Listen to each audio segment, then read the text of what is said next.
नमस्कार मंडळी. तर मी तुम्हाला सांडगं करण्यासाठी 2 डाळे घेतलेत, ते मी तुम्हाला दाखवते. ही बघा, मटकीची डाळ घेतली अर्धा किलो मटकीची डाळ, आणि ही हरभऱ्याची डाळ, ही पावशेरच घेतली आहे. ही पावशेर आणि ही मटकीची डाळ अर्धा किलो. या 2 डाळी मी घालणार आहे, फक्त दुसऱ्या कुठल्या नाही घालणार. आणि आता हे दळून घेणार आहे.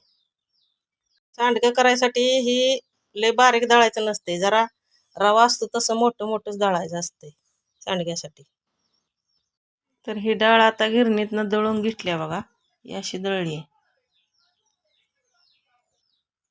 तर ह्या पिठात मी आता काय काय घालणार आहे बघा. तर लसूण घेतलाय, घरचा आहे, गेल्या वर्षीचा जुना देशी लसूण आहे घरचा. आणि ही हिरव्या लसणाची पात आहे, कवळ्या लसणाची पात घेतली चिरून. आणि ह्याच्यात धन आणि इकडं जिरं आहे. तर हे दोन्ही मिळून मी आता हे सगळं एकत्र करून वाटणार आहे आणि ह्या सांडग्याच्या पिठात इकडं मिसळणार आहे.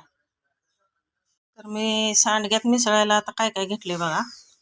ही लाल मिरची पावडर आहे, ही हळद आहे, मीठ आहे, आणि हे मगाशी वाटलेलं ही धन आणि जिरं, आणि ही लसूण हिरव्या पातीचा आणि आपला घरचा थोडा मिसळून दोन्ही पण वाटून घेतले. तर ही सगळं मी आता हे पिठात, इकडे हे पीठ ठेवले, ह्याच्यात टाकून मळणार आहे. आता 2-3 तास झाले भिजून, आता मी सांडगं घालायला घेणार आहे. तर मी परात घेतली, आता परातीत घालणार आहे सांडगं. मग त्याला आता तेल लावून घ्यायचं, म्हणजे चिकटत नाही, असं तेल लावायचं.